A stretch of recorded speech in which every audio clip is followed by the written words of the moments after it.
Hey, go ahead. You go. Sorry. Let's do it. Hello, everybody, and welcome to Full Time Fantasy Podcast Network. Black Hat Talk tonight. This is Fantasy Football Champs After Dark. I am your host, Jim Day. Unfortunately, my camera's not working, so you don't get to stare at my pretty face all night. But we have four other gentlemen that you can stare at to your heart's content, and we're going to bring them on and talk about them right now. Of course, my two co-hosts. First, Mr. Andy Singleton. Andy, how you doing tonight? I am good, Jim. Thank you. Miss your face, but it's my anniversary, so just means I get to see more of my wife. So There you go. Happy let's anniversary. go. Thank you. Week 2. Let's go. Let's get into this. If I'm making the sacrifice for you guys, hopefully you guys can make the sacrifice for us on this show. So we're going to get into it and talk some fantasy football of the week. We got our first two guests of the show, Frank and his 80 push-ups. He came on with a tank top trying to show off the work he's been putting in, but we made him change his wardrobe before we started. So hopefully you will thank us for that. Look, don't come at me with that. Don't come at me with that, okay? I was being comfortable in my living room. It doesn't matter. I paid $2,000 for a sleeve tattoo. If I want to show it off, I'll show it off. And yeah, I've been doing a couple push-ups on Twitter lately. I want to just show Yeah, but a couple of them were kind of, I don't know. Like little half-Z push-ups. But it's okay. I got a pinched nerve in my neck, so I can't go all the way down. Excuses, I got it. Okay. But let's bring on our two guests because we want to hear them talk. First, Adam Wilde. Adam, and both of them are from the Dynasty Owners Manual. They do a lot of great work there, but I'm going to let them tell you about it. Adam, how you doing tonight? Why don't you tell everybody a little bit about yourself and your site? Oh, I'm doing fantastic. Thank you so much for having us on tonight. And Frank, push-ups are called PRT push-ups, and we can explain that more on Twitter. But 30 degrees range of motion is all you need. We're Dynasty Owners Manual. We talk about the strategy behind the game, not so much the time-bound information that you'll get on most podcasts, but stuff that's going to be relevant 2, 4, 6, 12 years from now. So that's what we try to do on the show, and we bring on guests every week and run an interview style. So if you guys haven't checked it out, definitely give us a look-see and let us know what you think. And next up is Mr. Chris Allen. Chris, how you doing tonight? Tell everybody a little bit about yourself. Oh, thanks again, first and foremost, for having both of us on. And like Adam was just saying, I mean, when it comes to Dynasty Owners Manual, like the foundation of the show is really just a strategy and process, and that's really what we try and preach on the show. And so it's been a great gig for both of us to get out there and talk with some of the folks in the Dynasty community. But then on the side, mostly what folks will see from me on Twitter is I do a lot of writing. I write for a few different websites, Fantrax, 444, and then I've also done some spot starts over on Sports Illustrated. So most of that work you can see through, you can read most of our work either through most of the links you'll see on Twitter. So that's primarily how I contribute to the fantasy community, but I love getting on and chopping it up with folks like yourself, Andy, Frank. I mean, I know we've been trying to go back and forth through DMs on trying to get some trades done. So, I mean, anytime I can have a chance to talk fantasy, that's where I'm at. Well, it sounds good. We're the same way. I mean, absolutely. We love to talk fantasy. Now, let me ask you two guys a quick question. When I look at Dynasty, and I've been playing Dynasty for years, way back when. But when I look at Dynasty, when I'm putting together a Dynasty League team, I mean, I'm looking at 3 years out. I'm not really looking past 3 years just because of the ultimate changeover and, all the different things that can happen in that 3 years and moves you can make in that 3 years. Am I wrong to only look 3 years ahead? Should I be looking further? Who are you asking? I'm asking our two guests, Adam and Chris, because they're talking about, looking at it from a longer point of view. So I'm just asking them what would they think there is my strategy one that can work or not? Oh, I think so. Yeah, I think so. I mean, typically, I'd say 3 years is about the max in terms of where I'm looking in terms of projecting players, because really we don't know how the players are going to perform in about 3 years. And honestly, we don't know what the team is going to look like in 3 years. So if we're looking at is especially from a year-to-year standpoint, how offenses change, how the league even changes, because over the past couple of years, more passing concepts have started to introduce themselves into league, especially from college to NFL, and how that's transitioned into how the league now performs and now we're looking at, even from a league-wide standpoint, how some of the rules have affected the offense and how production is being made both on the ground and through the air. I think 3 years is about that target window for where you want to try and look at how you want to move your assets and how you want to change your evaluation of the assets from a dynasty standpoint. So I'm definitely on board with the way you look at things.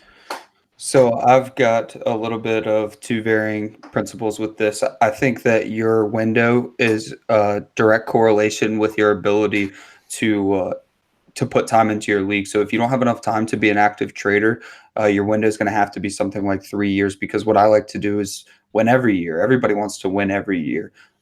There's some people that do choose to do productive struggle. Unfortunately, I don't have the patience for productive struggle. So wait. I got to stop you. What's productive struggle? Okay, so that's productive, a new term to me. Productive struggle is a term coined by at least Ryan McDowell and Scott Fish. I don't know if there were others. And that means you punt the first year by drafting the younger guys, trading for future picks, such as stacking up on 2020 picks. And then your team basically turns into a juggernaut by forfeiting your first year or two. And you can see some of Ryan McDowell's teams that he utilized the productive struggle on when he was first developing the concept. And they are juggernauts. I mean, he's got some of the teams, last time I checked, were 5 top 12 wide receivers. And that was because he punted year one, sometimes even year two, gathered so many future assets that he just stacked all of those assets at the same time in a way that's kind of the reverse of doing a 3-year window. But what I try to do is win every year. So if I'm trying to win every year, that means I have to constantly be trading. And you also have to bookmark your players and monitor when you need to trade them and get out from under them. Because if you ride your players just too long, their value drops and then you don't get maximum profit for them. If you don't ride them long enough, well, then you don't score enough points to win your fantasy season. So I think if you corner yourself into a window, you're going to get so obsessed with that window that you might even make rash decisions on your roster because you're trying to get these guys to hit at the same time. And there's nothing that says that DJ Moore and Christian Kirk and Anthony Miller are going to hit at the exact same time. So you might be looking at a 3-year window and you have a really sexy roster with those guys, plus maybe Kenny Golladay and a few others, Calvin Ridley. And you're going to think, wow, in 3 years, I'm going to have an absolute juggernaut with these 5 guys. Well, what happens when Ridley hits next year? DJ hits this year. Golladay never hits. Okay, I think you're misunderstanding my 3-year window, first of all. Second of all, I just want to jump. I am an active trader. Ask Frank. We've just done a couple of drafts. I love to trade. I trade all the time. I'm always looking to improve my team, no matter how I have to do it. Okay. I don't like punting my first year ever. Me neither.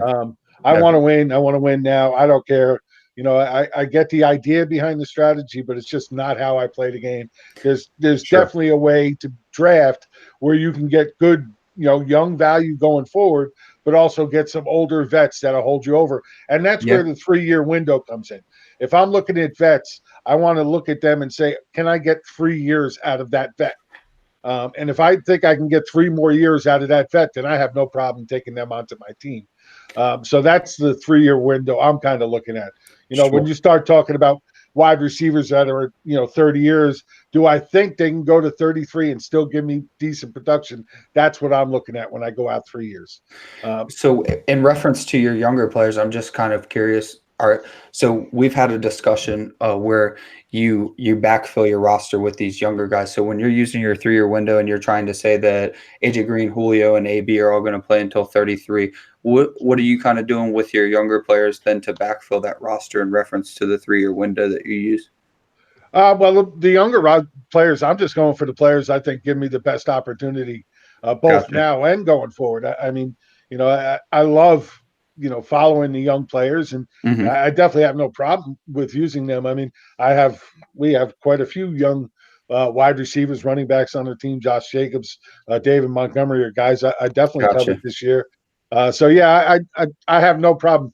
If I come to a point where I'm in a draft and the young guys there and the older, the vets there, and I think we're going to be anywhere close to the same productivity for the next 3 years, I'm going to go with the younger guy. It's just the way I look at it. So I am looking at that in perspective as well.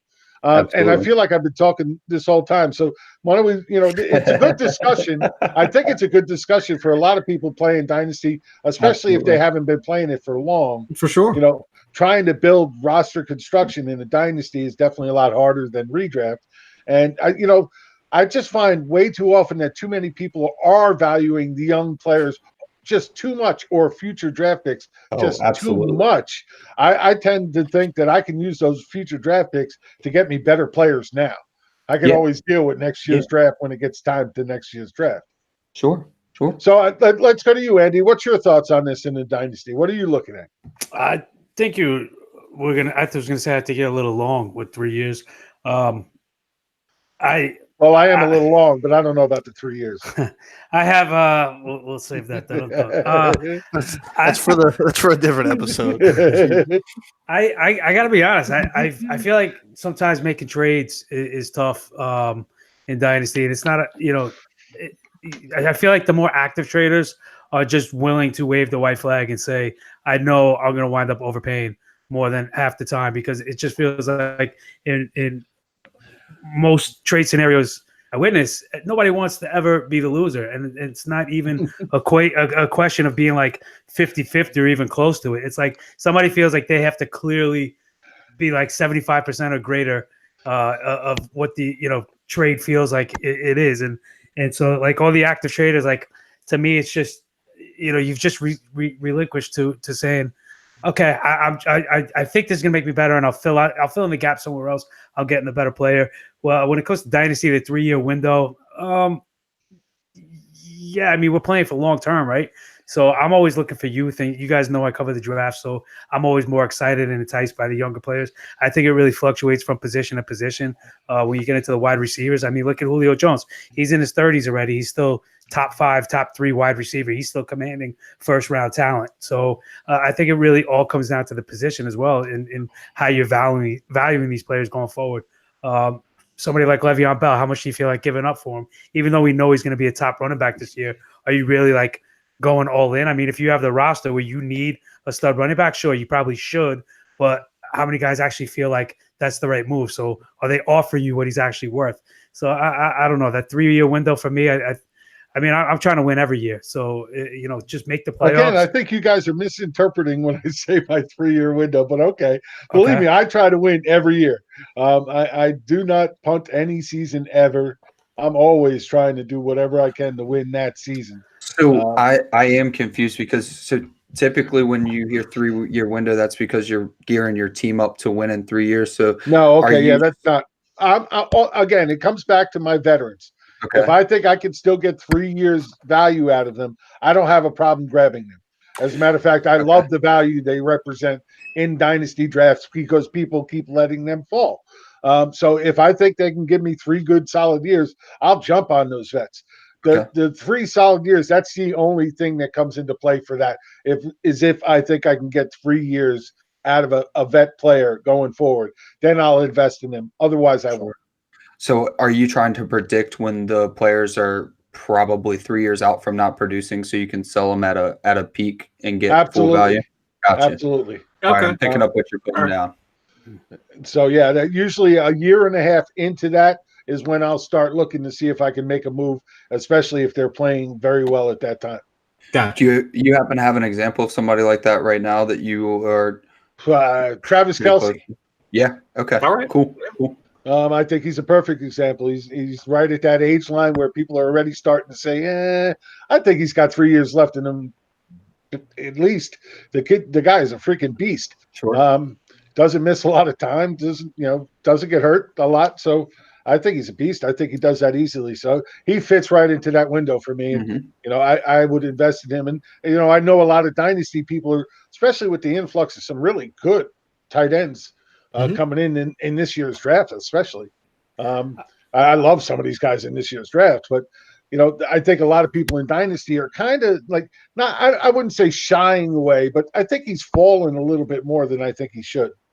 Well, I think, we've taken a little while to get to the players we advertised talking about, but I think it's a great segue. You'll find that a lot with me. You got to get used to that. No, it's fine. But I think it's actually a really good transition and segue to one in James Conner. I saw some, seems like this time of year everybody's heated and wanting to just fight each other on Twitter because everybody knows and has a crystal ball, and everybody knows who the good players are and who the bad players are, of course, right? So James Conner is this kind of intriguing guy because of the comments he came out this week making. They draft Benny Snell. They have Jalen Samuels there. James Conner wasn't, believed to be the stud he's become. Neither was Le'Veon in certain aspects until he changed kind of his physique and everything, right? So, I mean, these going back to that 3-year window, Jim, it's so much can change in a year that you have to capitalize. So if you're a James Conner owner, and I haven't heard Chris's voice in a while, or Frank, actually, Frank's my co-host, so maybe we should turn this over to him. But one of the two, you take this. James Conner, you're on the clock. You gotta make a decision. You own him. Are you looking to capitalize now and pawn him off, or are you saying, nope, this is my guy. He's going to give me another at least one good season, if not 2 or 3. I mean, I think he's going to give you at least another 2 seasons. I don't believe all the carries are going to be split evenly. Like Pittsburgh has never done that. They've always had a workhorse. Even when Bell went down last year, Conner was the workhorse. You know what I mean? Even when Bell was suspended and Conner wasn't there, that D'Angelo Williams was the workhorse. Even though he was old and had a bunch of wear on his tires, they still I think Tomlin wants a workhorse back. I don't think he wants to split it between 2 or 3 guys. What's your thoughts, Chris? Yeah. No, I think I would have to almost completely echo what Frank is saying right here. It's been almost 8 seasons straight where the primary running back for under Coach Tomlin has had 200 plus carries. I mean, that's how the offense operates. And regardless of any of the hype or any of the tidbits of news that we have coming out of Pittsburgh, right, where they picked up, Jalen Samuels running back coach, now works for Pittsburgh. We saw what Jalen Samuels was able to do over that short stretch and shortly into their quick stint into the playoffs. We saw what he was able to do. Sure. So that genie's out of the bottle, but that doesn't mean that he's automatically going to get a 30 or 40% touch share in that offense. It doesn't mean that Benny Snell is going to get a 10, 20% touch share in that offense. James Conner is still going to be the primary ball carrier in that offense. They still have one of the best offensive lines. That's the way that the offense has continued to operate. So there's at least nothing historically, or even out of that small sample size, out of maybe 4 or 5 games last season, that leads me to believe that all of a sudden, we have to take Jalen Samuels into account. He has to be somebody that we have to draft or have to take into account, even in redraft leagues coming in for the 2019 season. I just don't see it. If I'm on the clock, I'm taking James Conner. Go, Frank. Even if you look at the year that Bell was suspended and D'Angelo Williams, what was he didn't he have almost 200 yards in 2 straight games or some shit? It was fairly impressive. It was him and Stephen D'Angelo? Ridley, correct? D'Angelo Williams, right? Ran very well. And then as soon as Bell came back, D'Angelo was gone. Yeah. They went right back to the workhorse. 2016? Yeah. So I don't think Tomlin wants to split anything. I mean, if Connor's not going to be there, if he gets hurt or something, then yeah, Samuel or Snell, one of them will probably step up. But if Connor's healthy, he's going to be the workhorse back. He's going to see probably – I would say he's going to see 80 to 85% of the backfield snaps. So it seems as everybody's in agreement that Conner, this is his job, and he's going to give you at least 2 or 3 good years. So then, to me, the more intriguing question is, where does that leave you with somebody like Jalen Samuels or Benny Snell? Would you want to even touch them? Because it stands to reason that you're going to get left holding the bag with them. And I don't want to be the guy getting stuck. So if I can get anything of value, shouldn't I be looking to move those guys for somebody I feel like I can rely more on that's going to get more than 15% or just be a glorified handcuff waiting for an injury or a suspension of Conner? Okay, but that injury could be huge. If that injury happens, it could be. Well, it already happened last year. How many games did Conner miss? Yeah, just a few at the end. 3, I think? Yeah. Maybe 4. It's in the range of possibilities. I mean, that's what it is. And that's where it comes to me. I mean, when you have – look, I love Conner last year. I mean, he outplayed Le'Veon Bell in any of the seasons Le'Veon Bell started. His numbers were better across the board than Le'Veon Bell had in any single season. last year before he got hurt. It's that system just creates great running backs. They just haven't worked out. You got a Pro Bowl offensive line there, great quarterback, great receivers. Of course, losing Brown, it might hurt a little bit. I have to say, I'm a little tiny bit hesitant on whether or not Juju can be an outstanding number one, but I think target share and opportunity is still going to be there for him. So his numbers are going to end up being big. Mm-hmm. But I think Conner's a great investment. I don't think I'm worried about this, even though he said it himself. Look, this is beginning of June. He's talking to reporters. He's just saying what he thinks they want to hear. Well, the other thing is like, I'm not selling Samuel or Snell if I have him and I have Conner, because every single year Bell or Conner gets hurt because Tomlin runs them into the ground, and then they get banged up, and then something happens, week 13 or 14. So if I have Conner, I want to have Samuel or Snell, whoever I think. But which one is which? Which one do you want? Well, if I have to get both of them to make sure that I have the production at that backfield, I don't want two handcuffs. Yeah, that's right. It's so cheap. You might as well. I mean, yeah, it's not like they're costing a 2020 second or first to get. Yeah, but if he goes down, if Conner goes down, it's going to be Samuel for me. Benny Snell might get some play here and there, and I think going forward he might get better at it. But there's some things I don't love about him yet, and I don't think he's going to see a ton this year. So I just couldn't handcuff both of them. I have a hard time most of the time handcuffing one, so I definitely couldn't handcuff both. I think you have to pick which one you think is going to be that guy. And that goes into what I was saying. So what if you guessed wrong on the handcuff and you go in? Yeah, that's fine. So you're going to get left holding the bag. And if Conner's out, and I don't think he's going to play 16 this year. Not that matters for fantasy, but let's say he misses a game or two. We've already established that he's going to come back into the position. He's not going to get unseated in that starting role. So that's why I'm saying, so you can look back 3 years from now and say, wow, those Jalen Samuel shares I had sure didn't work out the way I thought it would. Same, a CJ Pro-Size comes to mind. Not that they're the same player. All your players that fall under that. Of course. And again, the 3-year thing doesn't pertain to the young guys.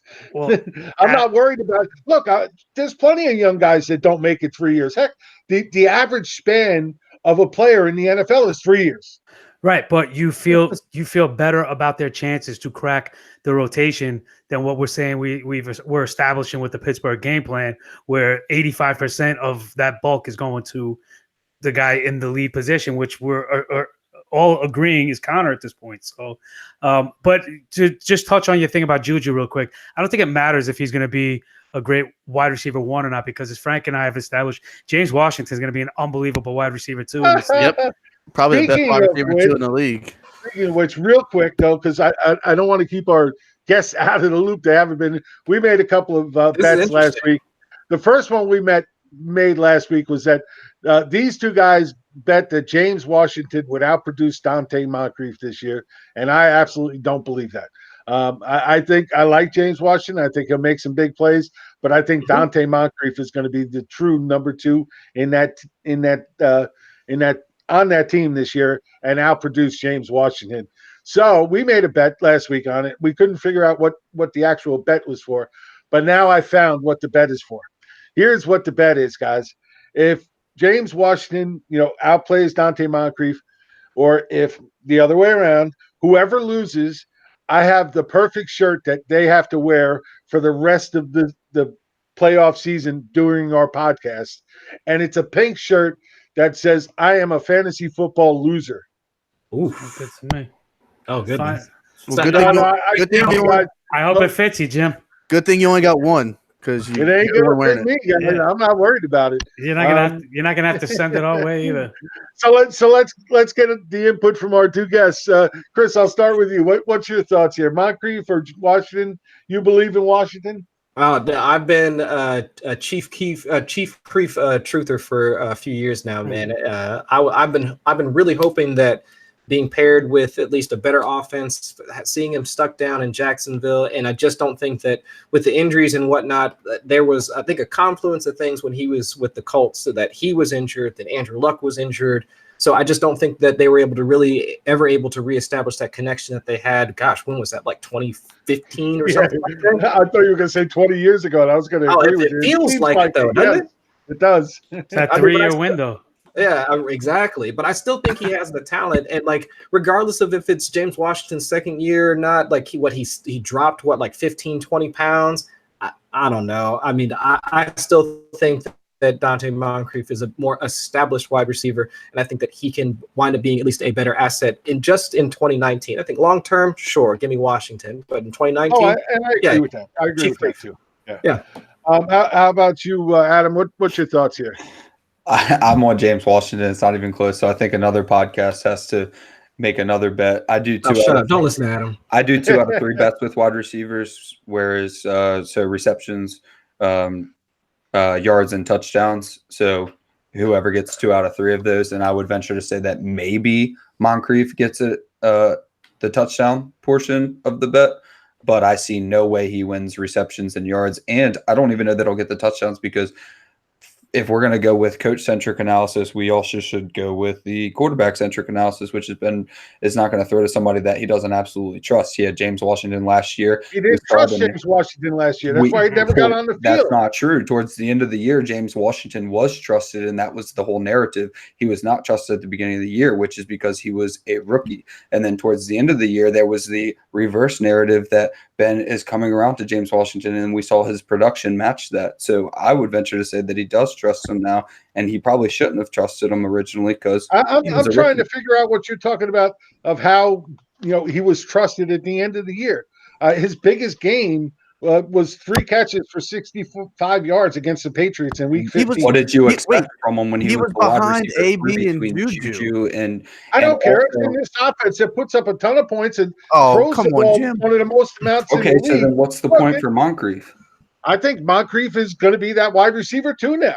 I think he's going to take that spot. Washington is going to be a big play guy. He's going to make some big splashy plays. But I think Moncrief is going to get definitely, I think he's going to have more receptions. I think he's going to have more yards. I would have given Washington the touchdown lead because I do think he could be that big play guy to get those touchdowns.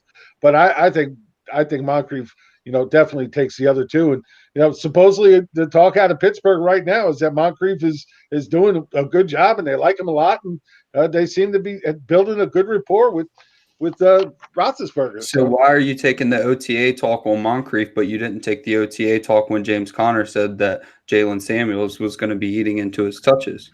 Because the talk from Pittsburgh is from beat writers and other things. The talk from James Conner was from James Conner. That's the horse's mouth, in my opinion. Why would he say that? He's just saying what he thinks he has to say. Oh, yeah, we're all going to carry the ball, yada, yada, yada. I don't care what the player says. I could care less what the player says. I would venture to say I'd trust the player over the beat, but I think you just got yourself another bet because I will definitely take that. Right, there you go. I like this. This is fun. You guys, Adam, you Chris, you in this with me on my side? Oh, I'm with you. I'm with you, Jim. I'm on your so side. So me and Chris against the 3 of you guys are all going to look really funny in a pink t-shirt. Chief Queef isn't even listed in some player databases. Oh my goodness! I just wanted to add Benny Smell. Sorry, I did not mean to call him Benny Smell. Actually, I just called him Chief Queef. So. Benny Snell was a 4th-round pick. So I mean, I've advocated for buying entire backfields many times, namely the Chiefs this offseason before Damian Williams got too expensive. So my point is just, if you can't say with 100% certainty, you're looking at the difference between maybe Keyshawn and Benny Snell. Why wouldn't you just take Benny Snell, in my opinion? No, fair enough.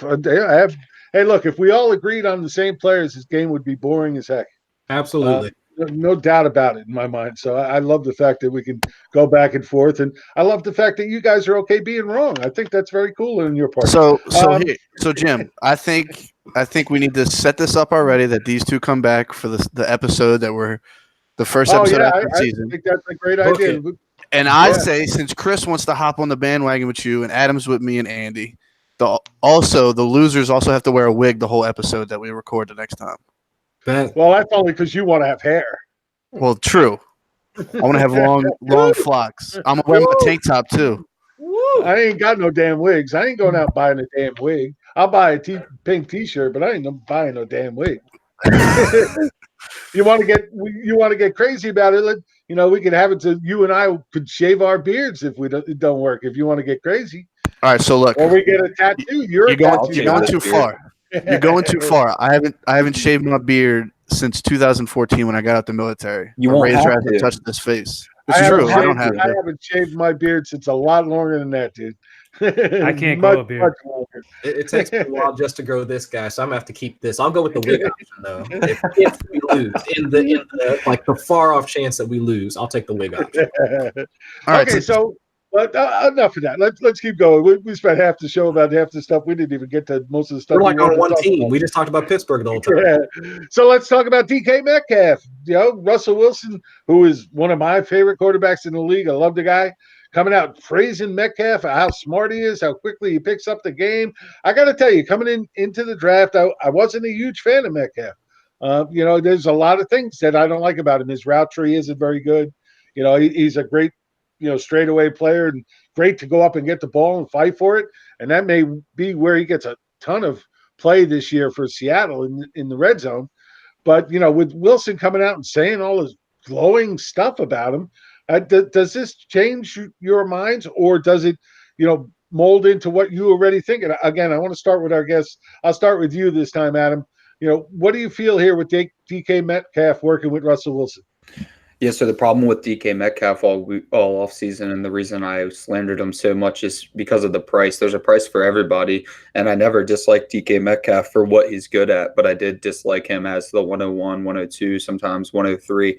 Once he got into the 108 range, 109 range, I'm all aboard on DK. I mean, look at the areas that Russell Wilson excels is that he creates time in the pocket. And he's going to improvise, and he's got a beautiful deep ball.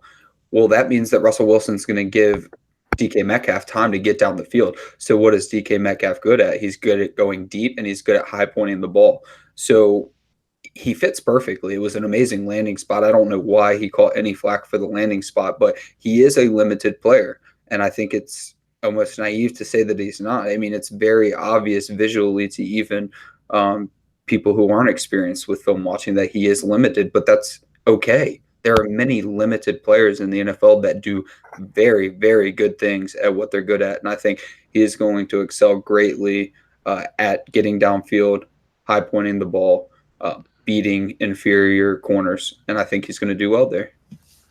See, that's crazy. It's crazy that you say that because Jake Anderson, I'm 100% on board with you, Adam.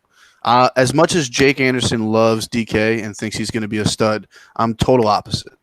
One, like you said, he can only do one thing. He doesn't have a few. He doesn't have a very good route tree.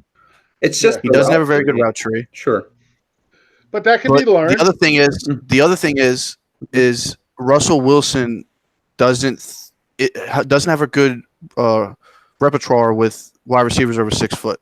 I don't remember who it was that put it on Twitter, but only like 5% of his completions of his whole career have gone to somebody over 6 foot. Everything else is to under 6 foot wide receivers. I got to laugh at Jim. Stats. I do. I laugh at stats like that. I have to laugh at stats like that. It's true. It might be true, but you know what? You can make stats say anything you freaking want. Most of his wide receivers have been under 6 foot. That's why the number is like it is. Yeah. Baldwin and Lockett have been the only two. He had Sidney Rice. He had David Moore, David Moore, Amari Darbo. I mean, we can go through over and over the bad players that he's had that have been over 6 feet. It's still wide receivers on the field. It's not a. I hear you, but it's not a relevant data point. Stats are getting out of control. They are just getting out of control. People are pulling these damn things out of their ass that mean absolutely nothing. You know what? If he had a good receiver over 6 feet tall, he'll use him every day and twice on Sunday. He won't care. But to pull that out, that's just crazy stat. I'm not blaming you. You didn't come up with the stat, but if you believe it, you're crazy too, because that's just a stupid stat. I just don't like. I don't like. I think DK. When I watched the film, he was the third best wide receiver on Ole Miss last year, and that's just my I'm not opinion. a huge fan either. But two things. First of all, I do think he could be a red zone target for Wilson easily, because literally you just throw the ball up, he'll go get it. Sure. That is what he does the best out of everything he does. Right. he'd go up and get that ball and take it away from anybody. So I get that. And I think that could definitely play into it. Plus, as Adam was saying, Russell loves to throw deep balls, and he's got the speed to get behind people. But I got to tell you, part of the time when I look at him, I still keep seeing, this might be before your guys' time, but David Boston, to me, who had that same kind of physical freakness about him. Yeah, he was a built man who just looked like the part and stepped on the field, and he was a one-trick pony that just never got past that one trick. I'm hoping that's not the case with Metcalf again, and I'm starting to think I may have to change my thoughts just based on what Russell Wilson said about him. Well, because I love Russell Wilson. I think he's one of the smartest quarterbacks in the league. I was one of the biggest Metcalf detractors, throughout the whole draft process. But he lands in the perfect situation. And the problem with Metcalf was not so much about what he could potentially be, or the size, or the speed, or the strength, or any of that. But it was just how much people were going off of projections and not where he was to this point. You go back and you think about it. When the Giants traded Odell Beckham and got an extra first-round pick, there was talk about Metcalf being that sixth pick to replace Beckham. Like, that's how much helium he had with draft Twitter, leading up to it. And then he goes and he's the 9th wide receiver taken at the back of the second round, and he lands in a situation, kind of at the same time realizing that Doug Baldwin was going to have to be forced to retire and everything like that. So, just basically everything just started going in his favor. Russell Wilson's never had a talent like this. We never really got to see. We've seen him do work with tight ends, but he's never really got comfortable with them. Like, DK Metcalf is somewhere he's just a freak of nature, just with the size and the speed, and he's never had somebody like that. And he's kind of the perfect quarterback for him. And now there's no pressure on it. They also take Gary Jennings in the same draft, and everybody thinks Tyler Lockett could be a more integral part of that offense. So I think it's just a perfect scenario for Metcalf, and now I like him again because it seems almost pressureless. And two things: one, you missed. There's a reason why he fell to the 9th wide receiver. Like some reason teams passed on him for the 2 rounds. And the other thing is you forgot the guy. There's a lot of things not to like about it. We've already all established that. And the other thing is you left out Doug Baldwin's replacement that they drafted up. They traded back into the draft and took. Talk about Ursula. It's Ursa. I'm telling you, it's Ursa. Do we need to place a bet on if he makes the team or not, Frank? He's gonna make the team. Don't worry. If that's the bet that you have to make, he's probably not Doug Baldwin's replacement. So wait. Well, I will say this. I think Ursa makes the team, but I think he makes it because of his special teams ability. Sure. Because he's such a good athlete. He can do a little bit of everything. Fair point. That I think they find a way to keep him so they can use him on special teams. And then if they ever have the need for somebody to do a little this, a little that, he fits that need. So I think he can make the team. Fair. I don't think he's going to be anywhere near a starting wide receiver for this team. I mean, you got Metcalf, of course, Lockett. I think David Moore is going to have a bigger role. I think Jerron Brown could be a little bit more involved. But the problem with trying to get into wide receiver 3 and wide receiver 4 on this offense is they just don't throw enough. No, you're right. So they really don't carry a lot of fantasy value unless somebody in front of them goes down. And, it's just too hard to really pull that out. Jim, if I could just touch on a couple things that you said real quick, Jim, before I lose. I'm sorry, Andy. So you mentioned the touchdown upside, and we really need him to be J.J. Arcega-Whiteside. But I just wanted to mention he has not been that previously. He's not he does not excel inside the 10, and that's partially because of the limited route tree we discussed. He doesn't turn on a dime, so to say. He's very slow to change direction. So I think that a lot of his value is going to be dependent on him figuring it out in the red zone. And like you mentioned, players can learn things. So I'd like to think that he could probably learn to be more of a red zone threat. And if you go back and watch J.J. Arcega-Whiteside, he almost makes no moves, but he puts himself in a position to block out the defender and then uses his big body to catch the touchdown. So I hope that I can see that out of DK inside the 10, but he looks like he should be a huge red zone threat, but he's really that deep threat guy. I mean, I think he's really similar to Lockett in a lot of ways. He's just. But see, the one thing I will say about that is I get what you're saying about making the moves. I just don't think they're going to make him make those moves. I think they're just going to have to. That's what I'm getting at.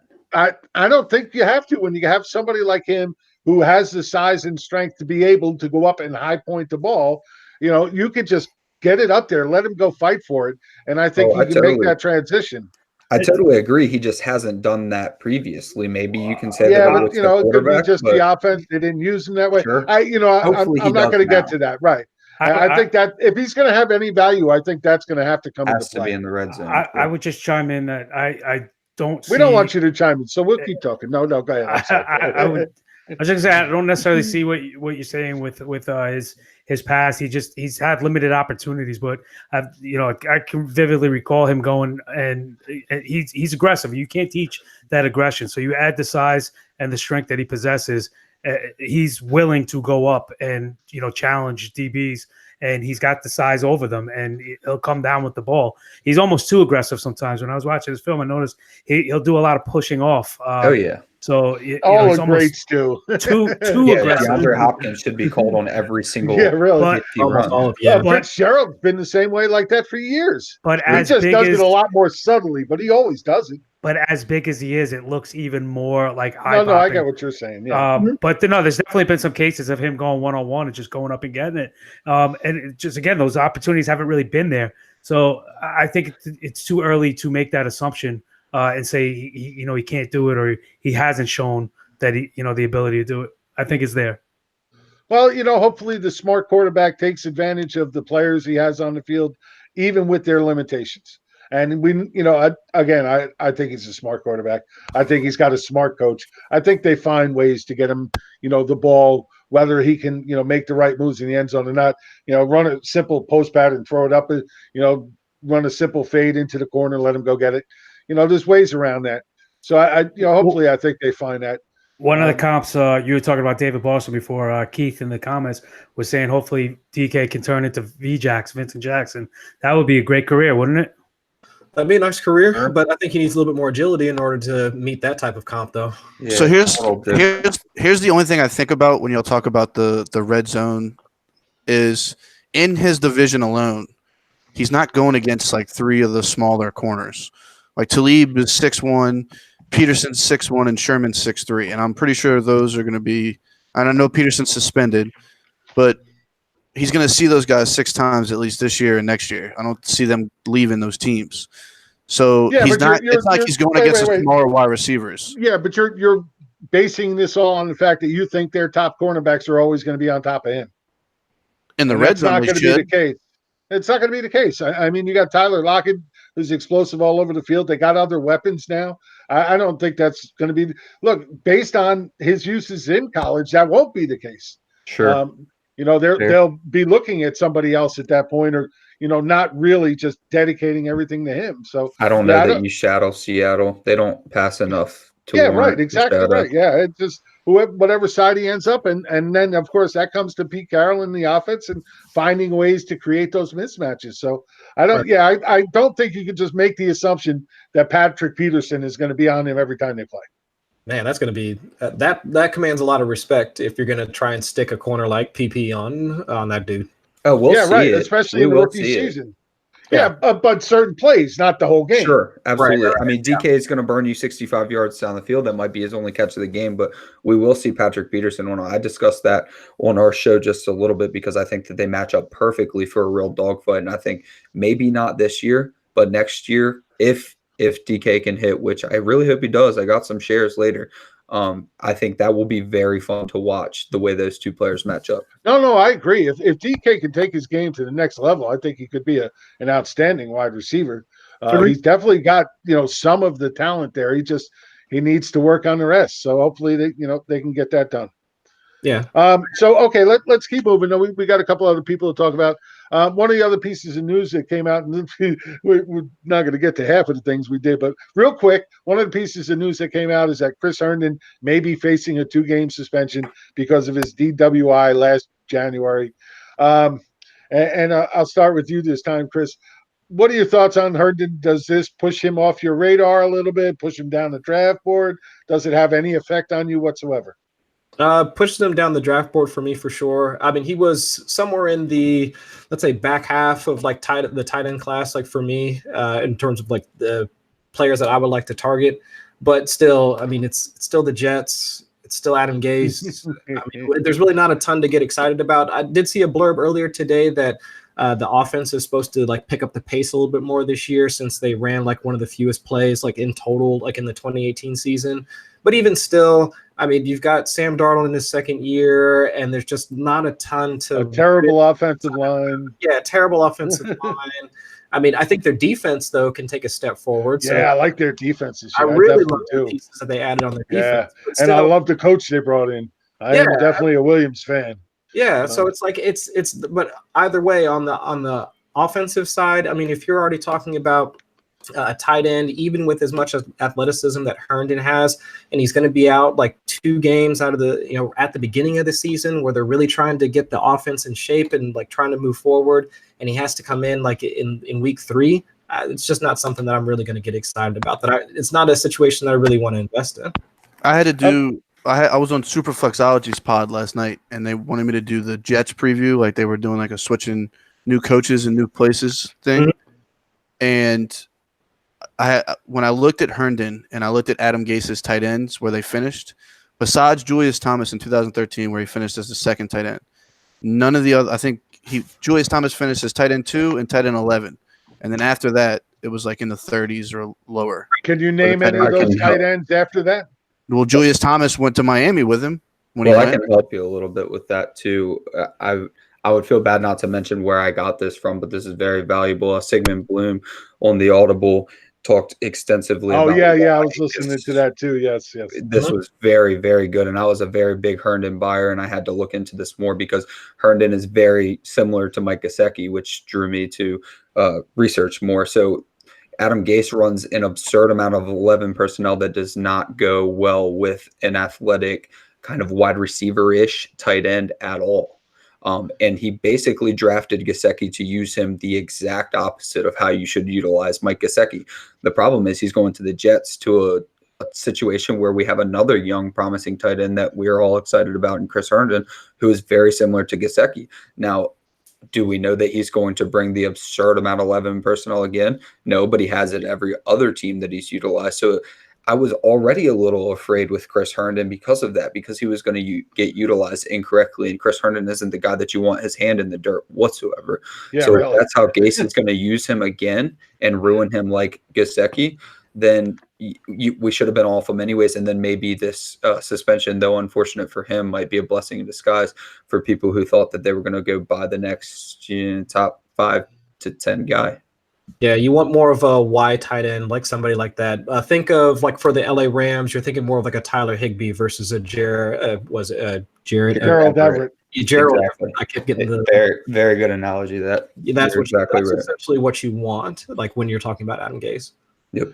You guys are making me sick. What I want is to not talk about Adam Gase. Yeah, please. I can't believe they even hired the guy. Yes, that's your thank you. Sure. Can we let the Jet fan talk about this? Let's let the Jet fan. We'll let the Jet fan talk about it. Go ahead. Let's not go there. That's been already ruined my weekend. There, it is right what it is. I do want to ask. Can I ask real quick though one question? Because we were talking about the top about Dynasty and trading, and now Herndon, and so this. I reached out to a new owner, took over a team in a ongoing Dynasty league who has like 5 tight ends. Herndon being like his 3rd or 4th on his roster, and said, "What would you want for Herndon?" And his response was, "He'd give me his Herndon and a 4th round draft pick for Tyler Boyd." And I just thought that was kind of like, I think you're reaching there. And that's what I mean, where I just look at these trades and I'm like, am I crazy to think that, this guy's asking me to severely overpay? Okay, well then, you know what? This is a great conversation. So I'm going to dive into this. I know we had other things planned, but to me, this is one of the best, especially when you're talking Dynasty trades. How do you deal with trades? I got to be honest, when I'm in a Dynasty league and I'm doing trades, I have to be honest. I try to make a trade as fair for both sides as I can, because I'm not looking at that one trade. I'm looking at having a trading partner that I could use as I go forward more than once, that they feel comfortable trading with me. And I'm not the guy that, I'll give you, this stud, these 3 garbage guys for your 1 stud. I'm not that guy. I'm trying to make a balanced trade for both sides that I really think could help both of us. So I want to go again. I want to go to our guests, and I'll start with you, Adam. What's your thoughts on trading? Do you like to be a fair and honest trader, or do you want to be that guy who tried to get that edge? Jim, you just made up for all of the Moncrief conversation. And you listen to that, you say that, and they're like, okay, yeah, that's great in theory, but that never works. You're prancing through the meadow. That is not the case. This is what you do to get trades done in the future. And I have so many people that trades are going to get done in 5 minutes, big trades, because you have that trust there. Where the problem with the community is that everybody wants to screw everybody over. So then once you screw everybody over, it keeps them from trading in the future. Whereas if you try to get a good deal done that helps both teams, then in the future, it makes it way easier because you trust each other to make a trade very easily in the future. So I have a lot of people that I can go to, and we can get a deal done that helps both teams in minutes because of that. And then I also have people that I almost reject their trades immediately because I understand that there's no way it's going to help my team. And sometimes there is a point where you ask them, why would I do this? But the problem is, the answer. They were just trying to win you over. So the point I make is just, I'll just auto reject them. If they're absolutely terrible, I don't care how frowned upon it is. If that's so bad that you sent it, you don't deserve a response from me on the trade that you tried to win over me. A lot of times when I get something that absurd, I usually turn around and I'll offer them 1 player for their entire team. Yep, that's a fairly common one as well. There are a lot. There's a lot of strategies. Yeah. How about you, Chris? What's your thoughts on trading? No, I prefer the conversation, to be quite honest with you. Like cold calling, I think is something that a lot of folks do, where I'll just pop in, see there's a trade proposal in my inbox, and not to say that I don't mind it, but I prefer the conversation because I think the information that you can get from the other people in your league as to how they value different players and what their process is for constructing trades, I think it almost can be more valuable than just the trade itself. Because if you're going to be in this league with these people for multiple years, you want to try and elicit as much information from them as possible, so that if you can't get this deal done, it also sets up for other deals you could possibly get done in the future. So anytime that I start getting into trades, I always want to try and either email or DM the person and find out, okay, well, I like this person, or this is what I like, or this is how I value this person, or these are the things that I'm trying to acquire, so on and so forth. So there's at least that level of communication is there. And again, it sets up for how that current trade is going to go, and then definitely sets up for any future trades going on down the line. I think it's the best way to go about doing it. Yeah, I like that thought too. That's a good thought. How about you, Andy? What's your thoughts on trading? You're from New York City. You're always trying to screw over the other guy, aren't no, you?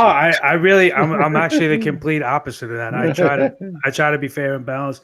I try to offer, what I feel is quality, but I just feel like, I don't know. I go back to this owner, for instance, and I was just pulling it up because he made 2 other trades that week.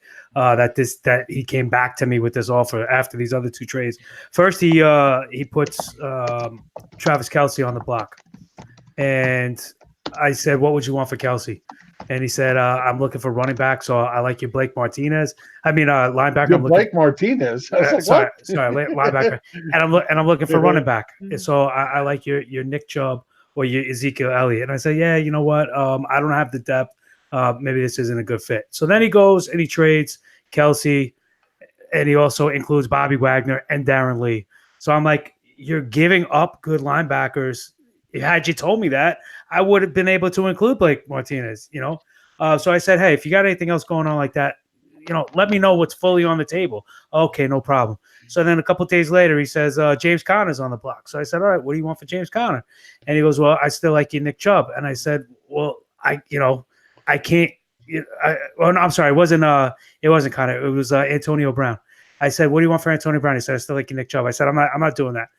Then he makes the trade and he gets James Conner, but he gives up Leonard Fournette. So he gave up Antonio Brown, Leonard Fournette, for James Conner. And I'm sitting here going, like, had you told me Fournette was available, What? right? So had you told me Fournette was available, I would have given you Chubb, no problem, because I feel like I'm getting somebody back in the same range plus Brown. So this is what I'm saying with trading, where it's like, what?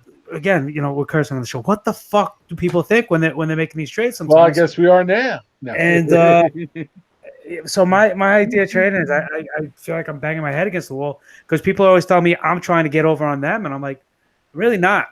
I'm very open to doing things, but I'm not going to just bend over for you either.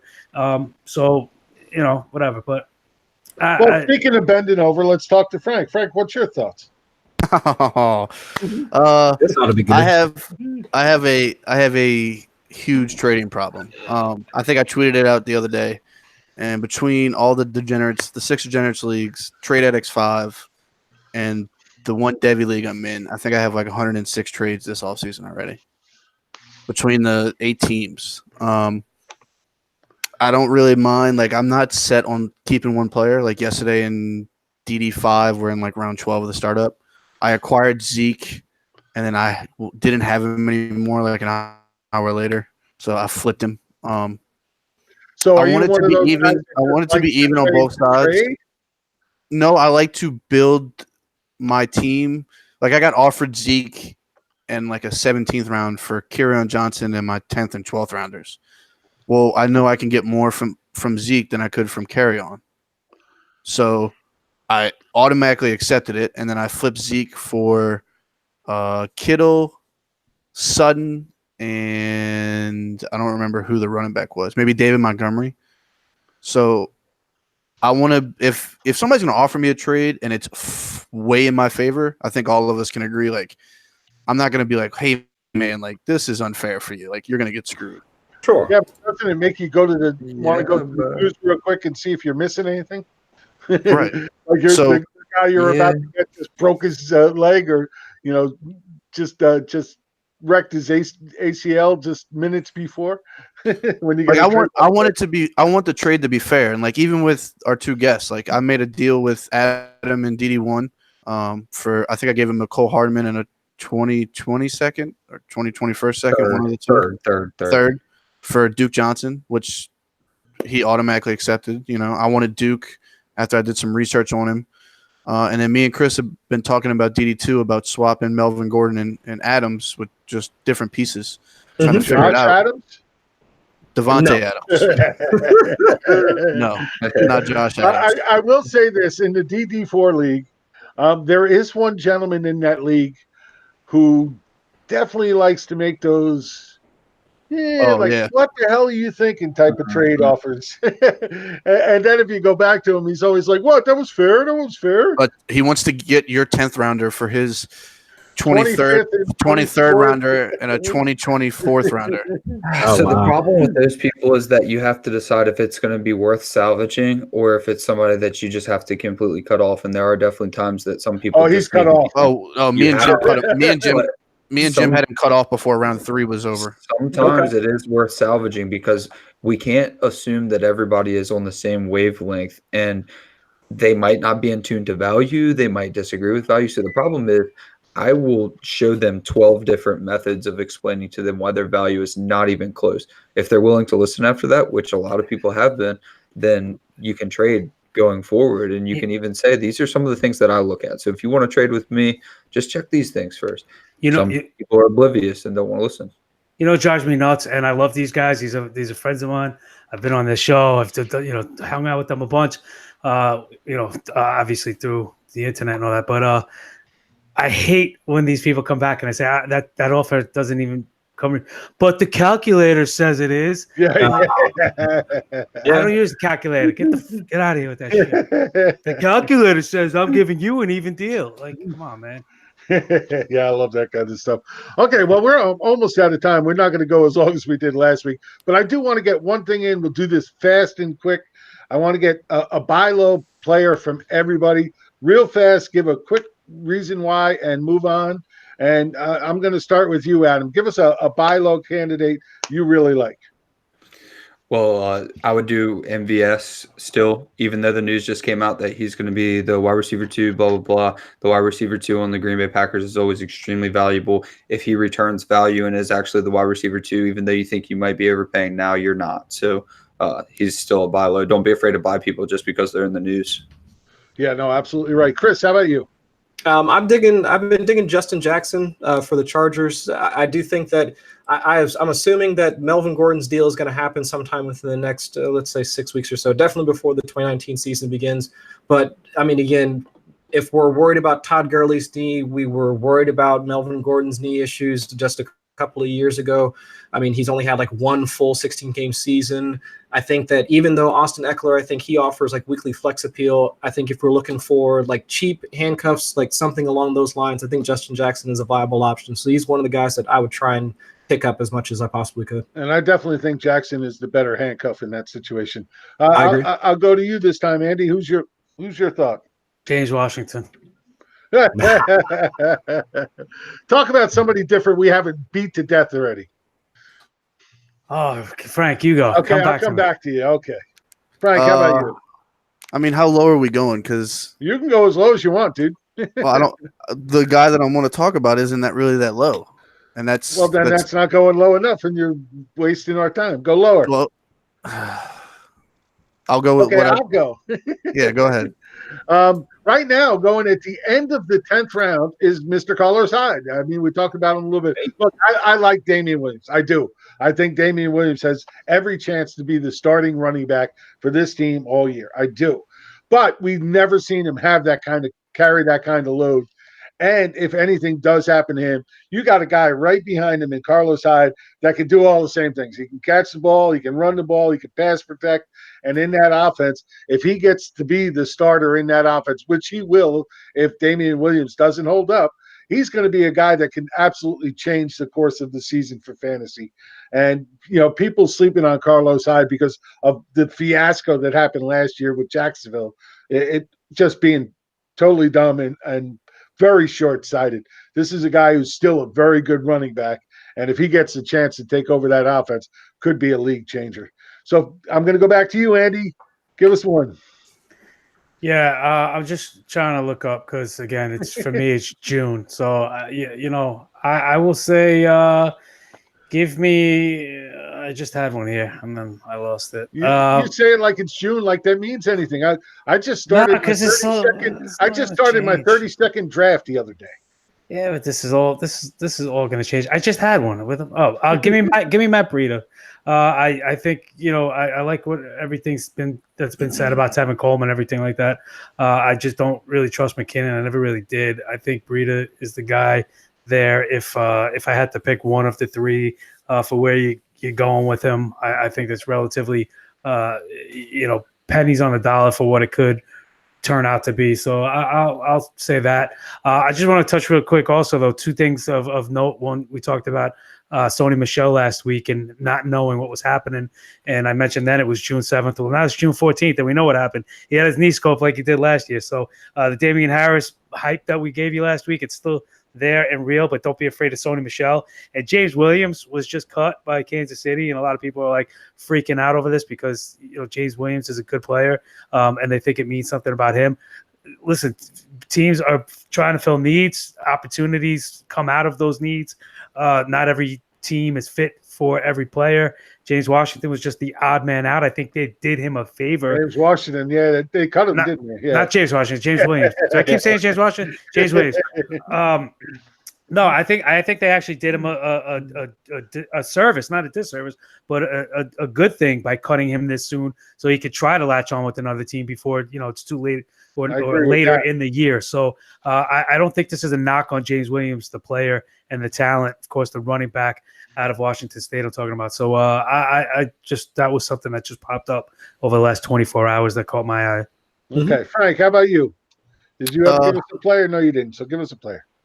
So last week I gave y'all Josh Oliver, saying that he's going to be top 5 tight end this season. Woo. Okay. I think my buy low is going to be Dawson Knox, and that's because Croft's injured. Buffalo doesn't have a true wide receiver one. They have Foster, Brown, Zay Jones. If Knox can get in there and get a good rhythm with Josh Allen. You forgot Cole Beasley. How could you forget Cole Beasley? I'm not worried about Cole Beasley. Okay, see, you can't see my face, so you can't get the sarcasm. Sorry. The man's got bars, though. How are you going to – I mean, rapper, bro.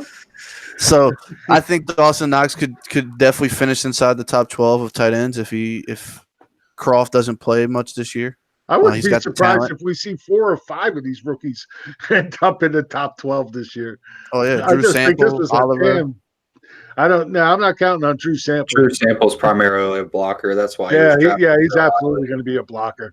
But I think Josh Oliver, I think Knox, of course, Hawkinson and Fant are definitely guys I really love. Sternberger. Sternberger should be another. I hate the fact of what they did in Minnesota with Irv Smith. I like the kid as a player, but they didn't even use Rudolph enough, and now they re-signed Rudolph.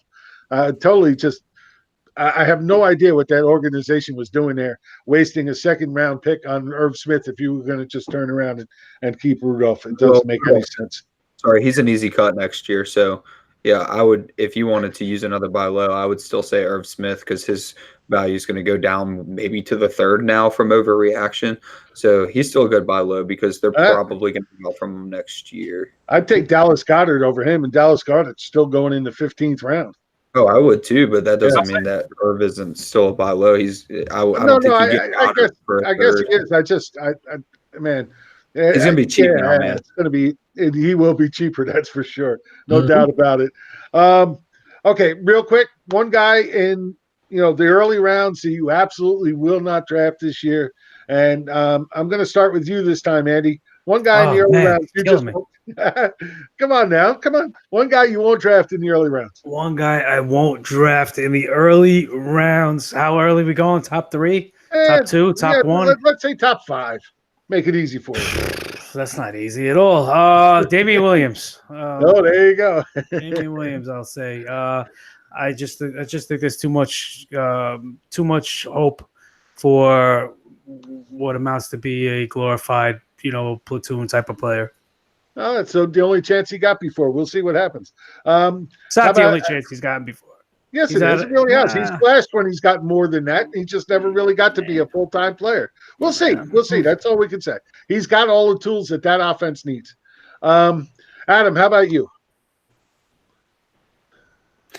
Sorry, I'm going to go ahead and say Todd Gurley, take the easy way out. Not that Todd Gurley is not a phenomenal player, but I don't see any reason to draft him where he's going right now with the people around him. It's not about Todd Gurley as the player at all. But if you have injury concerns and you can draft Melvin Gordon instead, David Johnson instead. Melvin Gordon has injury concerns. Yeah. As Chris was saying earlier, he's talking about a guy who's had longer knee problems than Gurley. We'd have to start a whole new podcast on this, but Melvin Gordon played a lot better to finish out last year than Todd Gurley did. So I would definitely imagine. So you're using just that one little strip of time when this whole thing just blew up, including his knee, and it changed everything. So you think that Todd Gurley's knee just magically is fine, even though Melvin Gordon went into the fine, but I do think that they'll be able to work it now that they know what they're dealing with, and they'll be able to use them. What's wrong with Melvin Gordon's knee at this present time today? Well, all he's doing is because of that. Yeah, but all he's doing is holding out right now. He's not hurt currently. Like Gurley, they're still worried about his knees. Like nobody's talking about Melvin Gordon's knees. I didn't worry about every single running back's knee in the entire NFL. Melvin Gordon did not give me any reason to think that his knee is not going to hold up. He is not arthritic. Arthritis is going to linger, and I'm not a doctor, but I will say that I would rather have pretty much anyone around Todd Gurley until you get to about the 2-4 than deal with whatever's going on. He's been going in the early 3rd round in current FFWC drafts. This is June ADP, and he's 13. Goodness. Are you talking about redraft? Because redraft. Oh, redraft. Well, I'm looking at Dynasty till 13th. So,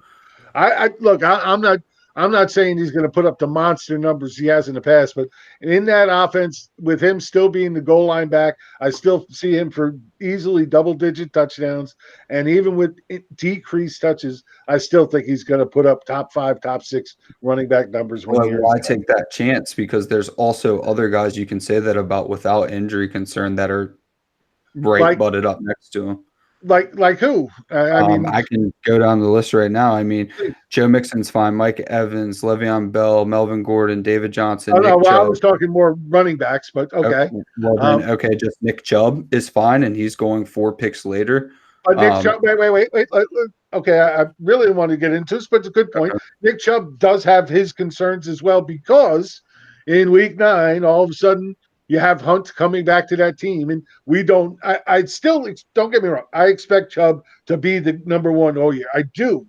But when you have somebody as talented as Hunt coming back into that offense, I think they're going to find ways to get him involved. And I have to wonder if that's going to hurt Chubb down the second half of the season because they're looking at keeping Chubb healthy long term. Fair, but Hunt is on a 1-year, $1 million deal. Please tell me what team he is smart going move on their part to get him. I get all that. But if they're going to trade him, if they want to get something out of trade, they got to get him on the field to show him off. No, that's perfectly fine. But we're talking about Dynasty here, and there's pretty much a 0% chance that Hunt is on the team next year in the same backfield as Nick Chubb. Okay, you were talking about Dynasty. I was talking about redraft. So maybe that's where the rub comes in. Oh, sure. I mean, sure. So, yeah, I get that. But, I mean, when you're talking about other guys in that range of Gurley that are out there that I like, Dalvin Cook, definitely an injury concern. Leonard Fournette, an injury concern. You know, these guys all exist in that same realm. So, again, I just think Gurley has done it too much. I think they're smart. They'll be smarter with him this year than they were at the end of the season, just because it cropped up. They weren't ready for it, and the knee blew up after that big hit, and they just couldn't do much with it after that. What about now David? They know that. Well, David Johnson lost an entire year 2 years ago to an off wrist injury. But it happened. That's the problem with running backs. They get hit a lot. A lot of them get injured. So I mean, to worry about one piece of injury news over others doesn't seem like it's a very viable aspect of trying to maintain, a fantasy focus. But Jim, none of these other teams spent draft capital drafting a running back. Well, or matched Malcolm Brown's offer. Right. Well, that's just being smart as a team. They've shown over the years that they're smart as a team. It's smart to have those backups. Absolutely. I wouldn't tell you otherwise. If it's your first pick in the draft and you have other needs, like, why are you taking a running back? It's in the second round. Like, they traded up to take Henderson. How many? I mean, every team has needs, but they don't have a ton of needs. They're a pretty solid team all the way around. So they could have took one of the linemen. I could offensive linemen. They took the guy that was the highest on their board at the time. They traded up to get the guy that was highest on their board that they wanted. I get that. I'm not. Again, I'm talking redraft. I'm not talking dynasty. I'm not saying we can put in 2 or 3 years that knee may break down more. But for this year, I think Gurley is definitely being undervalued because of this. But you said that you would rather you're worried about David Johnson's off wrist injury. No, I wasn't worried about it. I'm just saying it happens. Sure, but I'm just saying, would you rather David Johnson or Todd Gurley with your second? Oh, David Johnson, absolutely. I have David Johnson above Todd Gurley right now. Okay, fair. There you go. I love David Johnson this year. I think David Johnson has a chance to be the number 1 running back if this offense clicks. Sure, me too. So I'm not arguing that point, but I'm just saying freak accidents happen too. So I mean, Gurley could end up missing the season because he tears his Achilles, and has nothing to do with the knee. I mean, we just don't know. So yeah. I put a little bit of into that, but man, they're getting so good at treating these guys and keeping them healthy and keeping them on the field. I mean, guys are coming back from Achilles tears. Look at Sanders. I saw a clip of him last week, Emmanuel Sanders.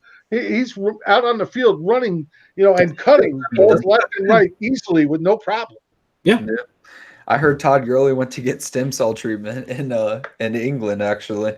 Yeah, I wouldn't. I can't confirm it because I don't remember my source. So I want to say one thing, and it baffles me to this day. I swore we weren't going to go too long tonight. Damn it! It baffles me. It baffles me to this day that Frank Gore had 2 ACL injuries, like early in his career, and he's lasted this long. And everybody else, it seems to have the knee problems. Fred Taylor. Look at Fred Taylor at the beginning of his career. Everybody called him Fragile Freddy because he couldn't stay on the field. Okay, this might be before your time. You guys are a little younger than me. But, he couldn't – every year he was getting injured, couldn't stay on the field. Everybody started calling him Fragile Freddy. Fantasy wouldn't touch him. And then all of a sudden he got his groove and he just went off. And it was like, holy crap, where'd this guy come from? So, it just happens that way sometimes.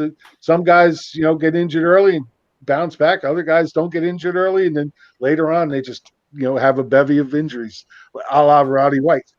So, it happens to everybody. Again, I know I'm throwing these deep names out for you guys that haven't been on the field in a long time. No, you mentioned Fragile Freddy last week. I like that. I think that's a great analogy because people do Roddy that White. all the time. First for Roddy White, but I'm almost as old as you, if not. Oh, older. you're not even close. No, I'm up there. Yeah, I'm 57. How old are you? 44. Yeah, not close. Old enough to know Roddy White and Fragile Freddy too. Well, there you go. Guys, I want to thank both Chris and Adam for joining us tonight.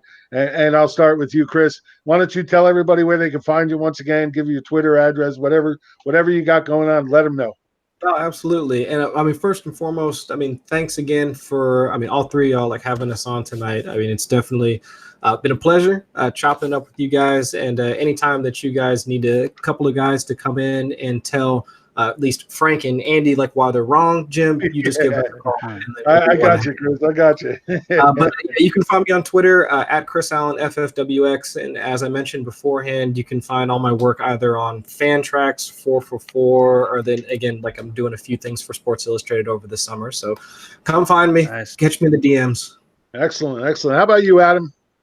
You're going to find me on Twitter at APWILDE, and please check out our content at Dynasty Manual on Twitter. Like, rate, comment, review, subscribe. Let us know what you think, and we appreciate you having us on. Sincerely, thank you. Okay, guys. And as for Andy, Frank, and I, we definitely appreciate you coming out and listening to us on this Friday night, or if you're listening to us over the weekend, we appreciate it. Please give us a review, give us a rating. Anything you could do would definitely be greatly appreciated. You can follow us on Twitter. Andy is at People's Pen, at People's with a Z Pen. And then Frank is DHH_Frank. And I am, of course, on Twitter at Fantasy Taz. Almost always on Twitter. If you need anything, always come ask. We'll definitely do that. We are a part of the Full-Time Fantasy Podcast Network. 17 podcasts, 30 hours a week strong, and still continuing to grow. So thank you all for joining us on this Friday night, and we are out. We'll talk to you next week, folks. Good night.